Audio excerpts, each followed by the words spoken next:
Welcome to Drink Beer, Think Beer, the podcast that gets to the bottom of every pint. I'm John Hall. Beer and weather together on this episode of the podcast as I talk with Boston meteorologist Eric Fisher.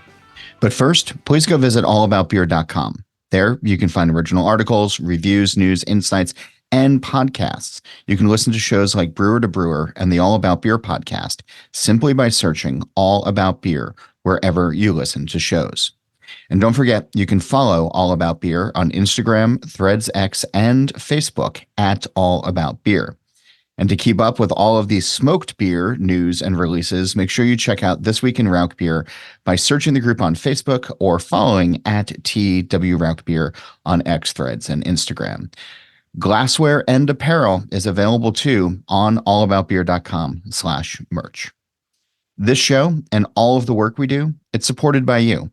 Please go visit patreon.com/allaboutbeer. A few bucks goes a long way to help keep the content fresh and to fund writers, photographers, creators, and editors.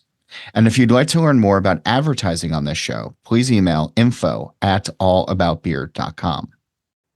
I get to speak with a lot of passionate people on this show, and admittedly, it's usually about beer or people in the brewing industry, but passion is passion. So I was intrigued when a friend suggested I reach out to Eric Fisher, a meteorologist in Boston who delivers the forecast with zeal and who, on his X profile, lists beer as one of his passions. Fisher is chief meteorologist for CBS Boston's WBZ TV News and anchors weather segments weeknights at 5, 6, and 11, as well as the news at 8 and 9 o'clock on My TV 38, also in Boston. He's also a frequent contributor to CBS News, often found reporting on breaking severe weather across the country on the CBS Evening News. Born and raised in New England, he says that there are few places on earth that produce weather like this little corner of the U.S. It offers the challenges of blockbuster snowstorms, hurricanes, tornadoes, heat waves, frigid cold snaps, dramatic seasonal shifts, and more. He vividly remembers Memorial Day of 1995 as a day that helped solidify his path as a meteorologist when an infamous tornado ripped through Great Barrington in the Berkshires. Glued to the red warnings crawling across the TV screen and watching the radar, his career in weather was born. He joined WBZ TV News from the Weather Channel in Atlanta, where he spent 3 years as a meteorologist. He produced and delivered national forecasts and contributed to numerous live reports on extreme weather for the Weather Channel, NBC Nightly News, Today, and on MSNBC. He is a supporter of science and learning. He's also a member of both the Mount Washington Observatory and the Blue Hill Observatory in New England. He also serves on the ambassador board for the New England Aquarium. He's a graduate of the State University of New York in Albany, that's a SUNY school, with a BS degree in atmospheric science and a minor in mathematics. That's Bachelor of Science, by the way, not the other kind of BS. Beer and weather can be great unifiers. It gives strangers something to talk about, and all of us shared experiences. Turns out that Fisher and I actually have more in common than just a fondness of pints. Weather is also responsible for my career trajectory, as you'll hear. Here's our conversation. So it's interesting. I was reading your bio and I had flashbacks to the very beginning of my career. So I'm sitting here in this chair solely because of the blizzard of 96, which hit the New York metro area in January of 1996, right? And I up in your area as well. But it was the first time that I could remember, and I was 16 at the time, but the first time that I could remember the television stations in New York going wall to wall with coverage of reporters standing out in the field saying, it's snowing right now. And it's like young, impressionable me. I'm like, holy shit, that's an amazing job. You get to stand outside in the snow and tell people that it's snowing. And so I put a resume together at 16 of all of 16 and sent it to every television station in the metro area, and NJN Public Television, which no longer exists thanks to Chris Christie, who's a terrible human being. They're the only ones who got back to me. And they gave me an internship the summer that I was 16, and that started me on my career in news, which got me to where I am now. And in my years as a beat reporter, I got to cover blizzards and stand outside of them, and it's miserable. Like it's not. That's the good stuff. People people always say, "Oh, you got the short straw to go out in the storm." I'm like, I want to be out in the storm and be in the You'd prefer to be studio. outside standing with the yardstick showing people how deep it is in Dorchester versus in the studio, the Well, I nice, think, warm, comfy studio? there are grades of outdoor reporting. So it's usually a little bit different. There's a difference between a reporter who's being sent out probably against their will because they'd rather be telling like a different story that day, but they have to go sit out with the yardstick versus a Yeah. meteorologist who like, this is your thing. This is what you want to do. And to me, it's always easier to talk about weather when you're feeling the weather and experiencing it. And it gives a little bit more to the moments. And usually a meteorologist is enjoying that moment versus the reporter who's being like punished to go stand outside all day on the side of the highway talking Yeah. about travel. I definitely did have a newspaper job in my career where I was on the bad side of the wrong editor for a while, and every day it was the weather story. And it was, going into the paper every day. And some days it's just 70 and sunny. And it's like, that's fine, but how am I going to spin a story off of this? And then it's raining, and then you're standing outside talking to people in the rain. You get those weird, looks backwards. What do you think of the weather today? Is there a type of weather system or type of precipitation that comes through? What do you look forward to covering? Yeah, back in the day when I was younger, and snowstorms were number one. Like when you're a kid, like the wonder of snow in winter before you have to worry about bills and plowing and clearing the roads and getting to work and figuring out childcare and all the things that happen when you're an adult. And how that goes. Snow was number one. Plus, it was the day off of school potential. So back in sixth grade, I was giving alerts to all the other students and all my friends. Like, here's the snow day off potential tomorrow. Here's what we're looking at. Here's the timing. Here's what I think they're going to do. Over time, I've gotten more into more thunderstorms and severe weather. I feel like it's very nuanced. It's kind of more curious forecasting where you're trying to figure out basically when a pot that's just simmering is going to start to boil and where it's going to boil. So I don't know. Severe weather has gotten more interesting to me over time versus the snowstorms. And part of that is probably just getting older. But the other part of it is you get the most ire over snowstorms. Like you're just stressed to the max the entire run up to any time it's going to snow because people care so much about snow and treat every inch like it's the end of the world. And people will probably say back to me, no, the meteorologists and the news make it seem like it's the end of the world. And most of the time, when you actually listen to a forecast, forecasters just giving it to you how it's going to be. But just the thought that something might go wrong. You never sleep the night before a snowstorm because you're just wondering, is a quarter of the area going to overperform or underperform? And what emails or tweets are you going to get about that? It's a different beast now than it used to be. I wanted to talk about that. I mean, it's Twitter and or X or whatever, and social media has made it easier than ever for people to interact with people in the news media. And I like that, give and take, and I like that back and forth. But I don't think anybody gets it as bad as weather folks. Because if you are wrong by a quarter of an inch, or if you are saying, hey, it's going to be, really nice tomorrow, and then all of a sudden something pops up and it's not, people blame you for the weather. Like you're the one who's in control Yep. of it. Well, I don't know if we get it the worst. I mean, we're definitely very public facing, and I feel like a lot of meteorologists were very, they're kind of early adopters of social media. I think a lot of social media, especially on Twitter and Facebook, the meteorologists were one of the first to really get on there and take advantage of the platform because weather is kind of a cooperative thing. It's a two-way street. It was great to get reports from people, hear what was going on in different towns. It was a great flow of information. As much as we get it when something doesn't go right, I'd hate to be a pro athlete who, people are sending you the most horrific things if you miss a kick or drop a pass or, you get called for holding or whatever the case may be. Or God forbid you're in politics. I don't even want to talk about that. Well, yeah, yeah. Yeah, that you don't want to Most get of those into guys that. deserve it though. So that's, yeah. But I do enjoy a lot of it. I've met a lot of interesting people on social media. There's always going to be bad eggs. There's going to be people that frustrate you, but in a way, it's also less personal than it used to be, if that makes sense. How Because when I so? started, you'd get a phone call, Right. and some person, some live voice on the other line would berate you And it felt a little bit more personal where you can kind of shrug off some troll on Twitter with no picture and you look at their feed and it's all just like saying terrible things to everybody. And you're just like, well, this is just a sad person. And you kind of move on. Yeah, Yeah, fielding the live phone call was kind of a different experience, but that's not really how people interact much anymore. But most people under 40 wouldn't answer the phone unless it was their mother calling. that's also true. Um, I remember when I worked at the Indy Star, they would put your name and phone number at the bottom of every article. And there was a guy whose name escapes me at the moment, but at the end of every article, it would say, call Indy Star reporter John Hall at, and then give my phone number.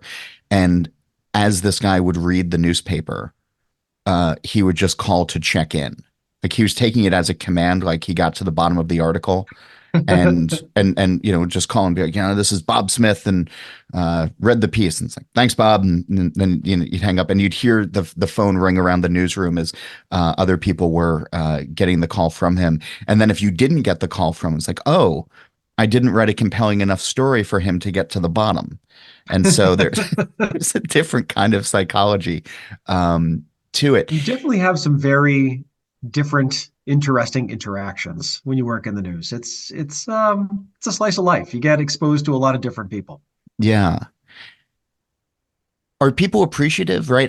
I often think about people, yelling or calling or, giving you the business on Twitter for a missed forecast or something that isn't, to the letter of what you might have said on the 11 o'clock broadcast at 6 a.m. the next day. Um, is there the other side of the coin? Do you get the appreciative, or if the weather's nice and does what you said it's going to do, then it's just okay, you did the job and Yeah, I not think we necessarily definitely, extra thanks. Yeah, yeah, I think even more so when things don't go right, you'll get a big, pile of comments from people who are saying, hey, you know what? Some things didn't go the way you expected, but I appreciate the work you do and the information along the way. Like that happens, of course. does it There's just a happen a lot of lot? emphasis on, negativity from a lot of people. I mean, unfortunately, the way humans work a lot of the time, like if you're talking to your friends about, your relationship at home, do you always tell them how wonderful it is, or do you mostly bring up when something's pissing you off? Sure. Like you talk about the thing that makes you angry. Maybe we all should focus a little bit more on the things that are really going well. And there definitely are people who do that. You can't dwell on the negativity. I've tried over time to, just ignore when things are just unnecessarily mean. And there are times where things are wrong. And trust me, no one's pleased about that. It doesn't happen often. Weather is probably the most successful future forecasting business that exists, and it's free.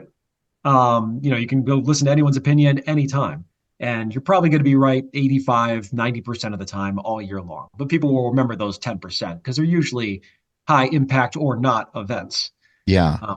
But if you had a stock advisor who was right 90% of the time, you would be filthy rich. And if you were betting on sports games and you followed one analyst who was making a call about where to gamble every night, and they were right 90% of the time, you'd be filthy rich, like 90, 85, even 70% in predicting the future. That's not something that happens in almost any discipline.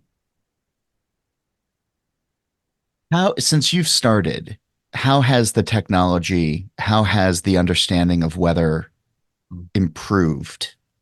And also, how more unpredictable has it gotten with climate change over the years? The technology has definitely changed a lot. I mean, it used to be, I remember watching the news even in high school, and at the 11 o'clock news, you could hear the printer going off in the background. And, the chief Sure. meteorologist would say, new information's coming in right now. And you literally had to like watch each line print out, you tear it off, and you go, oh, the snowstorm's coming, or oh man, we're getting missed this time. And that was kind of the state of technology. Now people ask, like, when does new information come in? And the answer is constantly. I mean, every hour, some new bit of data or new model run is coming in. So it's a constant feed, which is probably not great for my mental health because I'm constantly looking at new things instead of twice a day just checking. Okay, here's the new stuff. The resolution has gotten a lot better, meaning that instead of kind of coarse ideas about the weather, the target has gotten smaller. If you look at a forecast for a snowstorm in the 80s or even the 90s, a map might just say like 10 to 24 inches. And that would Yeah, be it's a pretty big across range. the Yeah. area. Yeah, basically, it's going to snow tomorrow. Now we're trying to hit 2 to 3 inch windows. So in terms of success rate, it might often feel the same as in the past, but it's because your target is so much smaller. It's like trying to throw a baseball into the side of a house versus into a catcher's mitt. You're still trying to hit your target, but that target is very different than it used to be in the past. What I usually say is that what's changed the most is that we can see things coming, the potential of things coming 1 to 2 weeks in advance. And Wow. that's way out. I mean that did not exist up until the last 10 or so years. But the fine details of what you absolutely need, the sensible weather forecast, which dictates what do I do? How should I prepare for this event? That's still like 1 to 2 days out.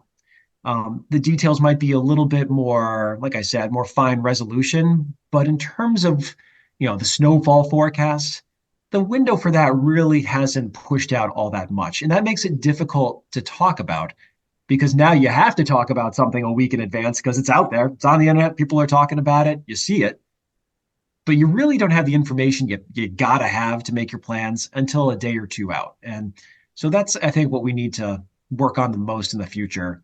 People are going to want to know, okay, there's thunderstorms tomorrow, but what towns will be hit by the thunderstorms?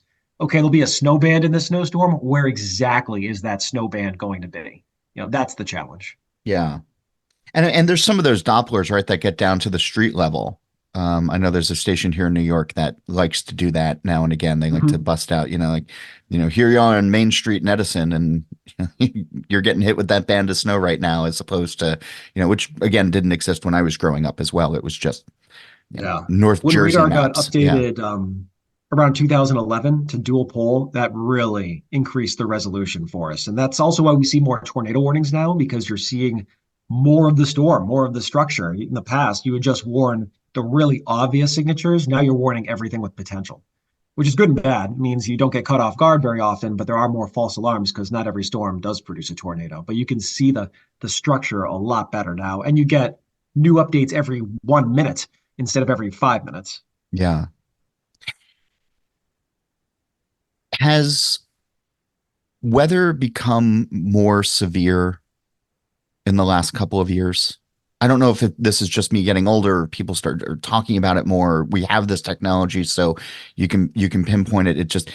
It feels like we didn't have this level of thunderstorms or this level of just the beatings of snow that people get, or even just the threat of tornadoes.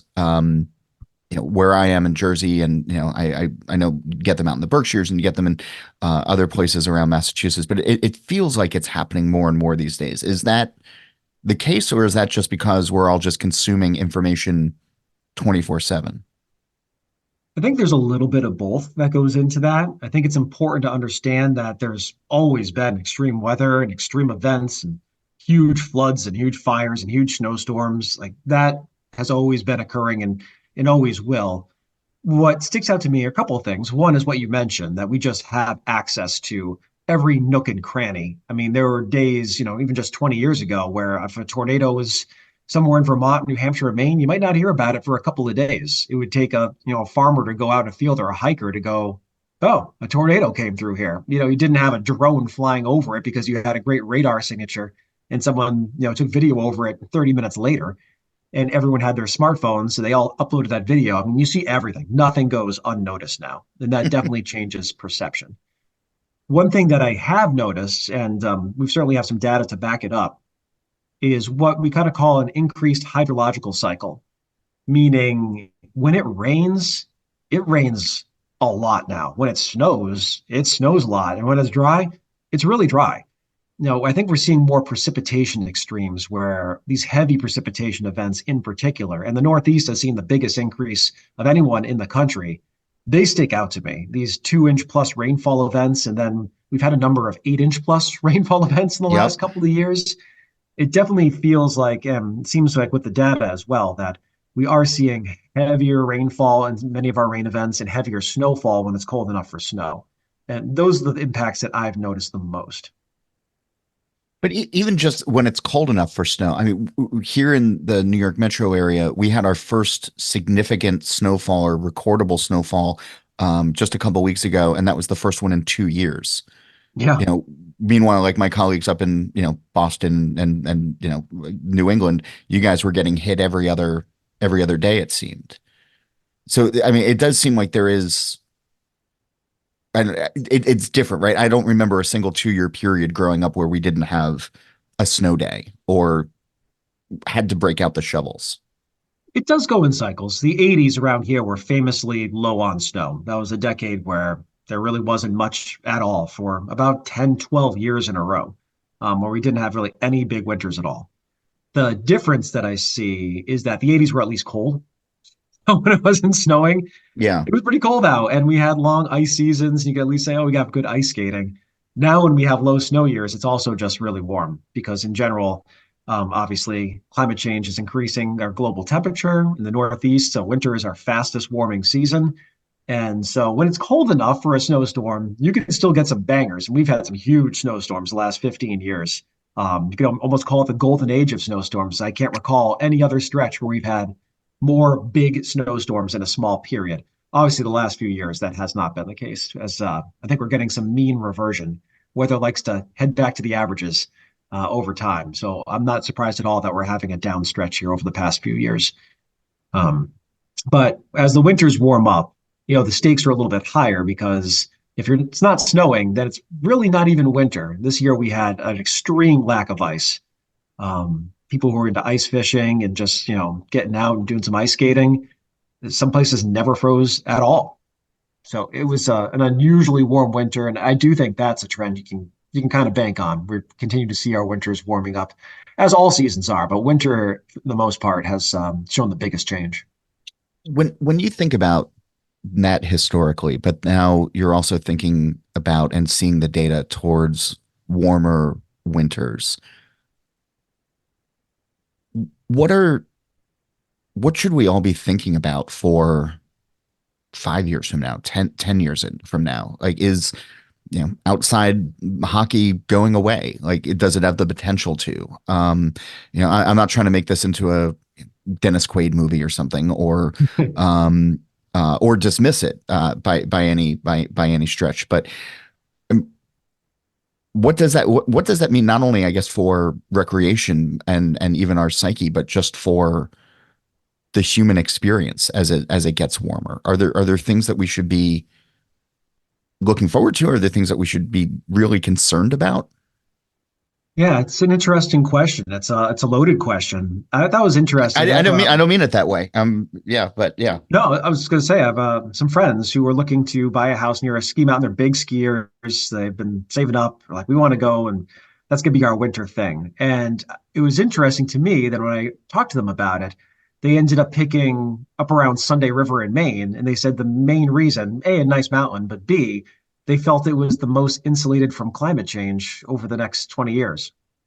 And they shied away from places like southern Vermont that are farther south and have been getting more rain and ice events versus the snowfall. And it's not like we had a conversation about it. They just said, you know what? I think it's a better investment to be farther north. And they're not wrong. Um, our winter pastimes, the season's getting shorter. It's not going to be the case every year. Certainly think that after a period of down winters of snow, we're going to see a string of bigger winters again with snowfall. But in general, the long-term trend is less ice, shorter skating season, less ice fishing, driving cars out onto the lakes and ponds. That's slowly becoming a thing of the past, unless you're way far north or on a very particular type of pond. Lake Yeah. Winnipesaukee is a big one and it takes a long time and a lot of cold to freeze Winnipesaukee. And it only froze for one day this year for technical ice in. And they're just about melted out right now, which would be the earliest on record. Wow. Okay. So I'm a big fan of these biological markers instead of like looking at charts and graphs and numbers and people say, statistics. Well, you really just have to look outside. If you remember what winter was like in the 70s and 80s and even into the 90s and how much more ice you had, how much easier it was to go skating out in the ponds, how much you could depend on better snowmaking days or just regular natural snow at some of the ski areas. It's changed and should continue to change. Not every year, it's not a straight line. You're not going to expect it to be a little bit warmer, a little less snowy every year. It's not how it works. Right. But in the long game, Yeah, it's getting tricky. It's why so many of these ski areas now you can see instead of just skiing, it's mountain biking all summer and tram rides throughout the summer and water parks and blues festivals and whatever you can do outside of depending on snow to diversify and protect yourself because the winters are tricky. This is probably a loaded question. And I don't have a habit of asking these, I don't think. But when you're citing history, when you're citing, like biological information, the charts and graphs, the everything else, the science behind it, how frustrating is it when you, as a trained meteorologist who looks at climate science, gets hit with somebody who's like, well, actually, this isn't all that big. It shows up with their first page of Google conspiracy theory nonsense. It is frustrating. And, it's not just climate, it's on a whole range of topics. There's basically, if you just looked across the country, whatever the majority of people think, 30% will just believe the opposite out of spite. So, if you could say puppies and rainbows are nice, like, actually, I hate dogs and the rainbows are too bright. Like, there's a large contingent of people who will just take the other side just because Sure. that's the way they are, no matter what. Um, and I don't know how you change minds or if you can. I mean, it's a lot of some of the same people that I see around here are the same ones who are like, climate change isn't real, and then complain that they couldn't go out in the lake all winter because it wasn't frozen. I'm like, Right. do you see the connection here? Um, I'm physically pointing to your surroundings and the ambient temperature right now and showing you. Yeah. yeah, so that can be frustrating, but all you can do is, put out good information, try to share the best and also just change with time if you have to. When I started in weather, I was pretty skeptical of global warming, man-made global warming. I wasn't a firm believer that was happening. And then over time, you do some research, you watch the trends, and then you're like, well, obviously this is a real thing. This is happening, and you can change your worldview. It's okay to get new information on anything, whether it's weather or anything else in your life. And when presented with new information, say, you know what, I need to adjust a couple of the ways that I think. Um, and it's tough to do. That's not like human nature. That's not something that we want to do. No one wants to think that they're wrong or say that they're wrong. Yeah. I mean, obviously in the beer space, and we should start talking about beer in a minute, but Yeah, is obviously in this the a beer beer space, podcast? not apparently not. Last week we had spirits, so I think I'm going through my midlife podcast crisis phase right now of spirits and weather, and next week I think we're gonna do psychics and tarot cards. That's actually not what we're gonna do next week, but uh I mean, we were talking about recreation as well, but in the beer space, there's obviously a lot of worry about climate change, about, well, where are hops going to be grown and what's going to be happening with the malt fields, what's going to be happening with just where to grow raw ingredients. And I'm just wondering from your perch and your perspective on what maybe you've seen weather doing in relationship to the food that's grown, the food that we consume. Yeah, I mean, it really depends on the region. Some places getting wetter on the average, and some places getting drier. I mentioned earlier about the hydrological cycle and basically the Yeah. extremes and rain to dry. That's really a huge challenge for growers. When it's all just boom or bust and back and forth, that has become a major issue for a lot of people around the world. And another thing that I've noticed when we talk about those warm winters, it's tricky because when things are emerging in the springtime, it takes weeks of an anomalously warm pattern to get things ahead of schedule. It takes, 2 to 3 hours to ruin everything. And all you need is one cold hit and a few hours in the 20s, and bye bye. There goes everything. So that has become almost a perennial occurrence, I feel like, where somewhere in the country, everything's out, it's way too early, then you get a normal freeze, and there goes half the crop of something. Yeah. So it's definitely very challenging. Farming is never easy, whether it's hops or corn or peaches or whatever the case may be. There's always something coming at you: disease, pests, weather whims every year. And And I fires don't now know, too. and fires as well. So there's a lot of hybridization work that goes on at extension programs across the country, where they're always looking at kind of making crops that are more resistant to drought, more resistant to mildew, all these things that can break down different fruits, vegetables, hops, all those sorts of things. So you're kind of looking for a bit of a scientific answer to some of the problems that we're seeing. So your X bio, your Twitter bio, the first word that people are met. You are New England famous. You're on the national news. You are known for weather, and the first word that you introduce yourself with in your online persona bio is beer, and then you get into weather and sports and everything else in between. So where does I mean that's a conscious choice. That's the I don't even think that my first word is beer in my in my bio. So where does beer come into play in the life of Eric Fisher? So I much so think that it is the first thing you want people to know about you. I think I wrote that in my 20s. Maybe I should update that a little bit.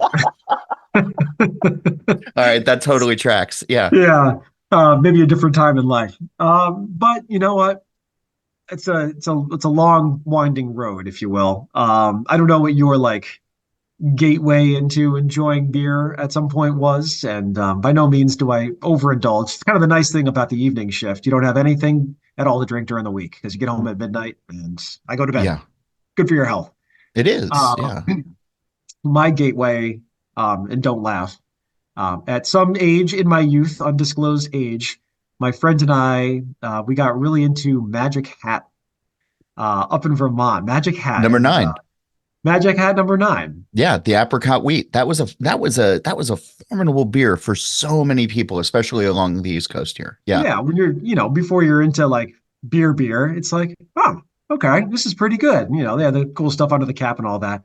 Um, and that was the one that we would kind of seek out. And if we were having ourselves a nice little afternoon, play some golf, we would try that. And I said, yeah, this beer thing's pretty good. And that was kind of the time where a lot of the craft breweries were opening up in New England, and Hill Farmstead became, kind of a holy grail Hill place where you wanted Farmstead. to get Yeah. some of their stuff. My sister had moved to Vermont, so I definitely visited her a few times to go check that out. And I think, I don't know, I think when I lived in Atlanta for a few years, it's when things were really booming. There were some great craft breweries and great bars that had all sorts of stuff from across the country. And it was kind of that point where a lot of these were just starting to kind of scale up. So a lot of what you were buying could get, we just got two of Hop Slam, just came into the store. You get two at a time, and they'll be gone in 15 minutes. And like, you can hop Oh in a yeah, car and go down the street. So it was kind of a fun time to be into beer. it was. And I had a neighbor who just so happened down there to go to Harvard Dental School with a friend up here. And then he was down in Atlanta, and his friend who was up here was a brewer at Hill Farmstead. And then he left Hill Farmstead to go work at this new place called Treehouse. Uh-huh. And at this point, it was basically like in a garage. And he would send us growlers like wrapped up and taped up and put into suitcases, and he'd ship them down to Atlanta. So I'd get this call from the neighbor, and he'd say, it just got here, bring the cigars. And we'd go out to the back deck and we'd like have some cigars, and we'd open up this Treehouse beer and say, this is the best stuff that's ever been made. And so that was probably the biggest moment for really getting into craft beer. By the time I moved back home to Boston, they were just starting in Munson at that basically like shed, Sure. and the tornado scar in Munson. And it was still very limited. And then, of course, we know what happened after that. Probably the fastest, most successful scaling up of a brewery I've ever seen. Yeah. It's do you say I imagine you've visited, you probably still have a relationship to that beer. Hmm. Do you feel because that's such a unique perspective of having those early beers, having the growlers of this, which I mean just seems so quaint these It's days. like going to see, Uh, Bruce Springsteen in a bar in Cambridge yeah. before it was Bruce Springsteen. You get to have that experience before everyone knows about it. Do you still, when you taste Treehouse now, are there vestiges of that original batch? Or are those original days in your mind, or has it just changed so much? I mean, Springsteen hasn't gone through his like, Sinatra thing where he's doing concept albums or anything, but it's um are there do you still see or taste any of the same things from back in the day? It's different now. It's still really good beer, and some of the best out there, I think. But it's also, back in 2010, 2011, there wasn't much good beer. Um, there's a lot of beer out there for sure, Yeah. but there wasn't anything like that. So when you had to try it, it like blew away anything else you were getting at the store, picking up for a barbecue or anything like that. It was a completely different product. And over the intervening decade, so many breweries have put out really good beer. And so the competition has kind of met the challenge and risen up. So when you have it compared to other stuff, it's still very good.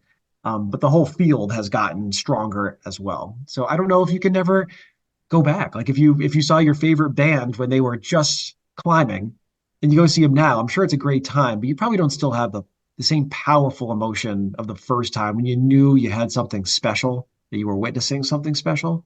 Yeah. Um, but yeah, I mean, obviously, it's still a go-to. They're great people. I've done a couple of like book signings there.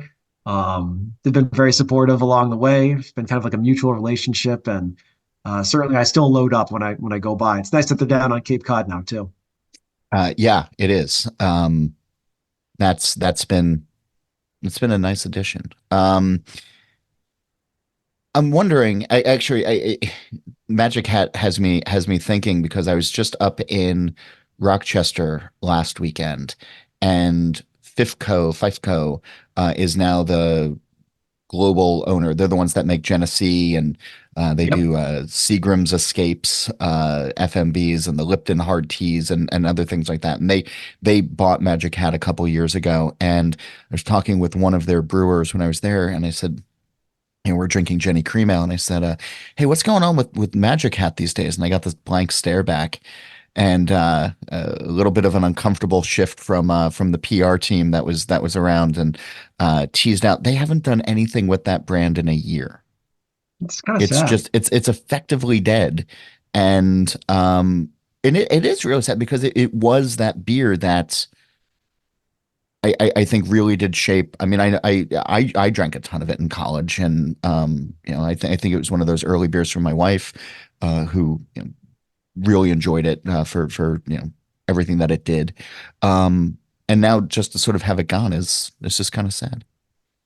It's funny how something that was, very popular at the time, and why didn't they evolve with the time or kind of move it forward? I mean, I guess it just depends on the brand and the stewardship of each product. Some places have really kept up great work for Yeah. as long as they've been in existence, and sometimes things are a little bit forgotten. But it is nice to have those memories in your mind's eye, to sort of think back and remember who you were then, and what you were drinking and good times that you had and everything. And I imagine there's correlations to the weather in that as well. Of like when people talk about perfect days, or they talk about great times that they had, or cool experiences, the weather usually comes into play with that as Absolutely. well. Yeah, you have those, what do they call flashbulb memories? Yeah, Those moments in time where you remember what the sky looked like or what the temperature was, the way the waves sounded on a certain day. Absolutely. Weather's a big part of the sensory experience of every day, provided you spend enough time outside. I find a lot of joy in the different whims of the weather and kind of tracking the changes, the way the seasons move up here, up in New England. Of course, we have pretty strongly well-defined seasons, and this time of year, I love the little walks where you notice with plants that are starting to wake up and poke out of the ground. You kind of compare it to different years and how things change from season to season. It's a beautiful thing. yeah, yeah. We're getting into crocus season right now, and I'm looking out of a window, and I see the first daffodil in the yard, which is probably a little early, but Yeah, I noticed our first daffodils here in Boston yesterday. oh gosh, okay, yeah, that's it's a little early for that. Um, I was thinking in advance of this conversation as well of the correlation between beer and weather. And obviously, what we were just talking about, it's, if it's a beautiful day, you're going to be outside on the patio, or, at the beer garden, or how weather can set the different mood for what it is that you're going to be drinking. If it's storming outside, you're going to maybe have something darker, roasty or stout, something like that. Or, nice day, you're going to have an IPA or whatever. But there's also, it's a common ground for people to start a conversation on, and taking, the politicalness out of it, the science out of it for just a minute.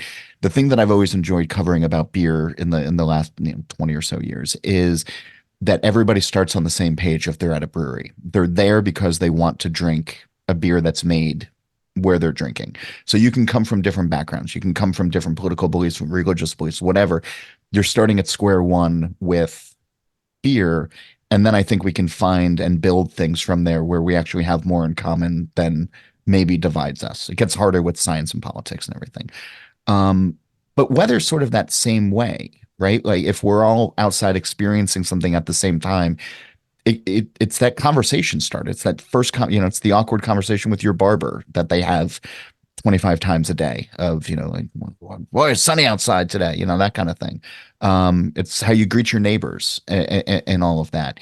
Is, from your perspective, is there I don't know, does weather do more to bring us together than pull us apart?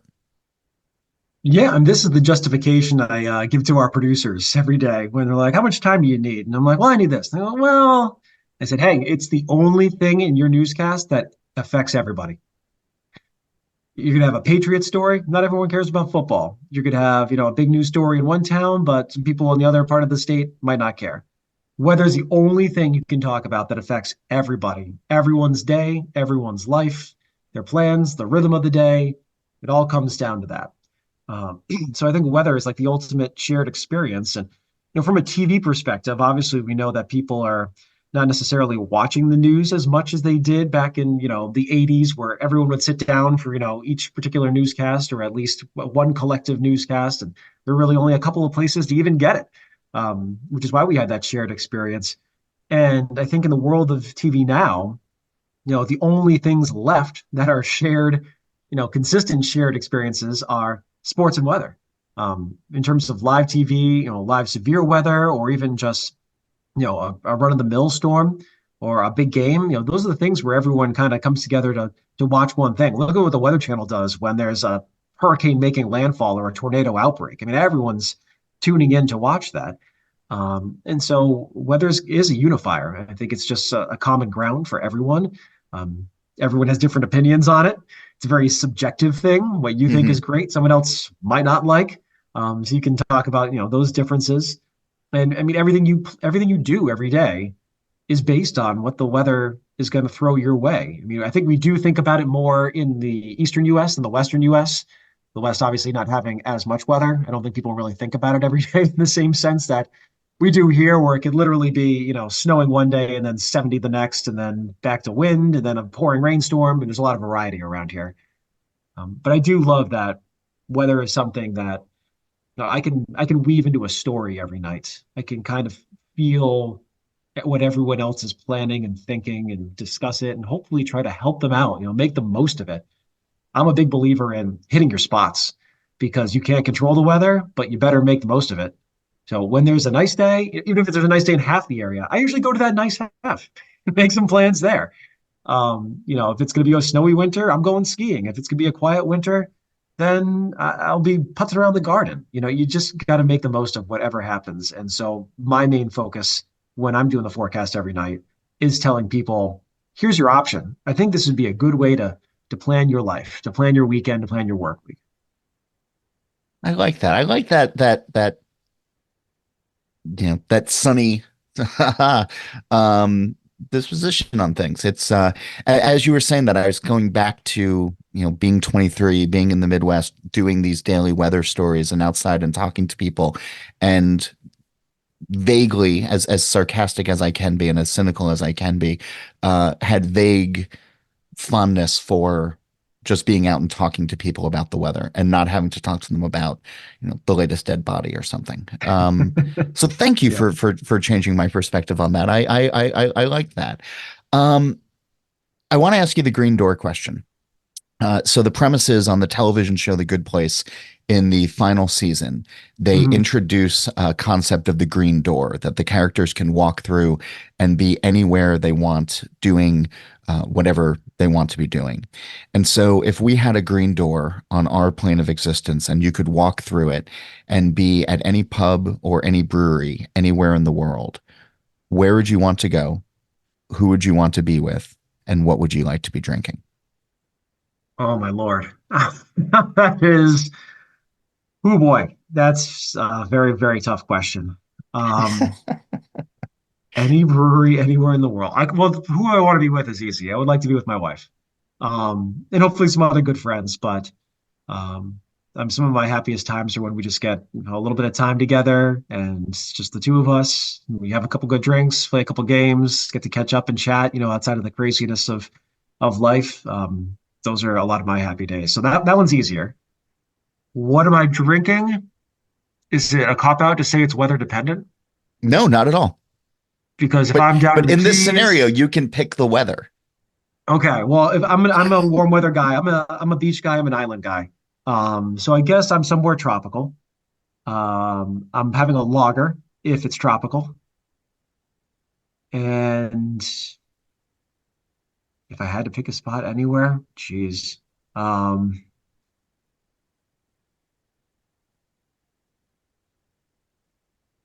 I don't know. I don't even know. There's Sorry, no this is wrong terrible. answers. No, that's fine. Australia pops to mind. Costa Rica pops to mind. St. John pops to mind. Like places that are warm and relaxed and a place where you can just hang out. I guess as much as I would enjoy being in a nice, like cozy pub in Ireland or something like that, I'd probably lean tropical. I like that. I'm just thinking of this. This thought has never actually occurred to me before. You can't leave your work behind even when you're on vacation, right? Never. Because all everybody worries about when they're on vacation is the weather. Is it going if you're on an island, is it going to be nice today? And burdened with the knowledge that you have, can you ever fully relax on vacation? I'm gonna have to go to a place with very little weather. Otherwise, no, no. And my poor wife, I drive her crazy because I'm so intense about making the most of every day and trying to Sure. like maximize. I'm like, well, it's March 10th, so this is like peak maple sugaring time. So I feel like we need to go to a sugar house if the weather's not great, and if it's nicer, we'll go for a nice like hike beforehand. If we plan trips, like it's all climatology based. I'm going places based on exactly the time of year, not necessarily like maybe when it's the easiest time to take time off. I'm going to go when I can get the most out of the weather. Like we're going to the Eclipse in Texas, Oh, sure. and I Oh, could in just drive to Texas. Vermont I was going to because, say, yeah. well, the climatology says there's a much better chance of clear skies in Texas than Vermont. So I'm playing the weather dice. Like I have to plan around that. If we ever go to the Cape, I'm always thinking about the weather because it's a difficult place. it's Yes. it's a it's a place to love, but it's a love-hate relationship. So you're always watching fog and, wind direction and everything down on Cape Cod. So Texas is where eclipse watchers should be going. So anything can happen on any given day. We know that. Last April Caveat, 8th yeah. was completely clear in New England. That's very rare. So the highest chance of clouds anywhere in the country along the path is northern New England and upstate New York. So you'd have a chance. It's just not a great chance. Texas by far has the best chance of clear skies. You could have a wildfire or a dust storm or a tornado outbreak as well. So it's not a given.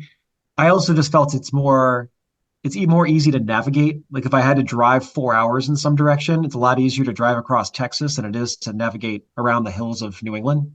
Sure. So if we had to do a last minute, oh crap, we gotta go somewhere else, it'd be easier to do there. Also, it's just like our warm weather getaway this year. Instead of going to a beach somewhere for a long weekends, we're going there instead. I dig it. Well, a lot of breweries are doing that are in the path of totality are doing special beer releases or festivals or events for it. So I'm sure you'll be able to find something that is new and rare and unique to that event. So I Hey, hope Hill Farmstead's in the path. That'd be a cool I place. know it's gonna be jammed. Um, it's gonna be jammed up there. So you mentioned that you like to make the most out of every day and everything that you're doing. So thank you for taking time out of your day today to have this conversation. I love hearing about the weather and talking to folks who do it, and I'm deeply appreciative of your time. Well, thanks for having me. I really appreciate it. It's always nice to have these conversations and get to branch out a little bit from just the hour by hour forecast, whatever the case may be during the evening. Who would you like to hear on the show? Who inside or outside of the beer industry would you like to hear on the air? Tell me all about it. My email is John Hall, that's JOHNHOLL at allaboutbeer.com. That's also how you can get in touch with questions, comments, or, as I say, guest suggestions. A reminder, please go visit allaboutbeer.com. There you can check out the podcast page, the merch page, and read great new content, as well as the archives going back to 1979. And don't forget, you can follow All About Beer on social media at All About Beer. And if you're interested in supporting journalism in the beer space, email us at info@allaboutbeer.com or go to patreon.com/allaboutbeer. Please don't forget, All About Beer has a podcast channel now. Search and subscribe on your podcast platform of choice. Steal the Beer has new episodes every Monday. The BYO Nano podcast comes out on the 15th of every month. And check out probrewer.com each week for original articles from the All About Beer team. As for this show, Nate Schweber does the music, Jeff Quinn designed our logo, and I'm John Hall. New episodes release every Wednesday, and that's when I'll be back again to drink beer and to think beer.